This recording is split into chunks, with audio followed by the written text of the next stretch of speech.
The chains were cold, not just in temperature, but in spirit. As I stared down at the alien woman kneeling before me, her wrists and ankles bound in thick dark steel, something in my gut twisted. She looked up, skin the color of stormy twilight, hair wild like smoke and wind, and eyes stars. Literal stars. Golden specks shimmered in her irises like she held the cosmos captive behind her lashes. They called her my bride, a gift from the Volcari Dominion for my services in the Rim War. But I wasn't stupid. You don't wrap chains around a gift unless it's meant to stay caged, or you're trying to trap someone. The ceremony had been short and grotesquely ceremonial. No music, no vows. Just a group of stiff diplomats shoving her toward me, her knees collapsing from exhaustion as she hit the cold floor of my quarters aboard the Archangel. And then they left. "You're safe now," I said, kneeling beside her. She didn't answer. She just stared at the floor, the faint tremble in her arms the only hint she wasn't carved from stone. I reached for the locks on her chains. Ancient tech, manual. That meant they didn't want her breaking free with any clever tricks. The moment I touched the first shackle, her hand shot out and grabbed my wrist with surprising strength. "No," she rasped. Her voice was low, melodic, and weary. "Don't. If you free me, they'll hunt you too." I paused, blinking. "What do you mean? Who'll hunt me?" She looked up at me then, and for the first time, I saw what lay beyond those celestial eyes. Terror. The royal houses. The cartel lords. The ones who sold me. And the ones who paid for me. Her name was Saria, and she wasn't just some slave gift wrapped for a war hero. She was royalty. High-blooded Volcari nobility. Betrayed, shackled, and sold under the table by her own family. Her father had bartered her life to gain favor with the Dominion's Earth-allied generals.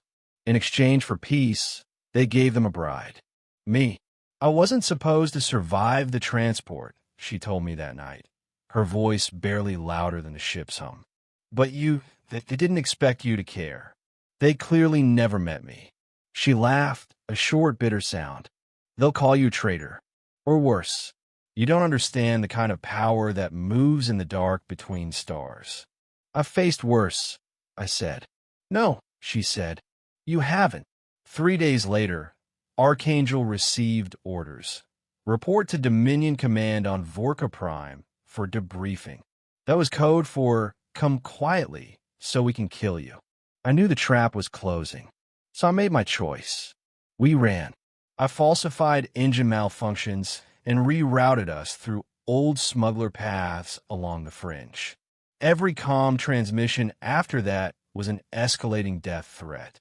The Dominion first claimed I'd stolen a diplomatic asset. Then they said I'd gone rogue. Finally, they declared open bounty on me and her. It was the third night in deep void space when I found her in the engine bay, huddled beneath the plasma core. She wasn't crying. Volcari didn't cry like humans. Their grief came in silent isolation. "You were going to let them kill you," I said. "Yes," she whispered. "Why?" She stared into the core's shifting light. "Because I'd already been taken from everything that made me who I was. My name, my title, my people. What did it matter if they took my life too?" I stepped closer and sat beside her. "You still have your will. And you have me." She looked at me. Really looked at me. "You don't owe me anything." "I don't," I agreed. "But I choose to."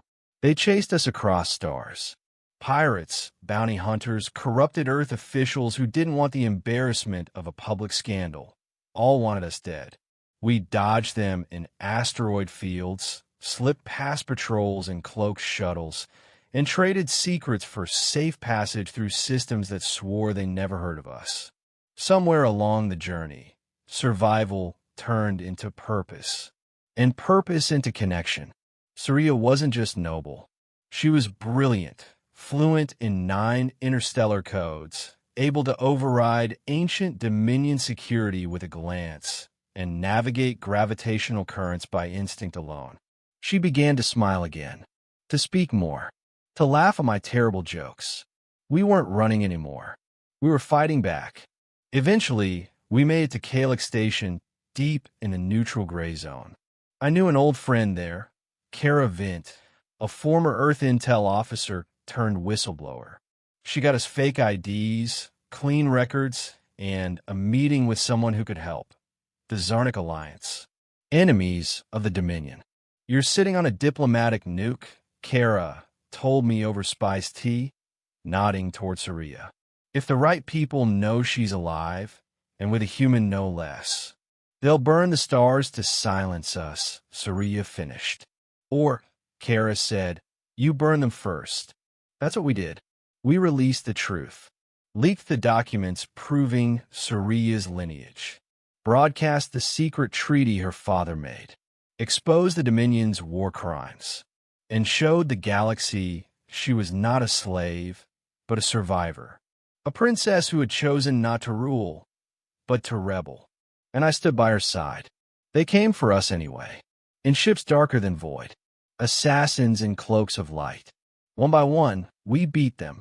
Every time we won, more systems began to question the Dominion. The legend grew, the chain bride who broke the stars, and the Terran soldier who chose her over power. Years passed. We never stopped moving, but the galaxy began moving with us. A rebellion bloomed in fractured places, not one built on flags or thrones, but on truth. Saria became a symbol, not of royalty, but of freedom. I watched her transform from a broken prisoner to a fierce voice that no longer trembled when she spoke. And one night, under the twin moons of a liberated world, I knelt before her, not in duty, but in love. I never freed you to make you mine, I said, but if you'd have me still. She touched my face. Her fingers traced the scar across my cheek, the one I got shielding her from a blast on Droz 9. You were never my jailer, she whispered. You were my escape, my future. We married not by ceremony, but by bond. No chains, no false thrones, just stars above us and a galaxy watching. Epilogue. They never stopped hunting us, but it didn't matter anymore, because every time they tried to erase our story, someone else passed it on.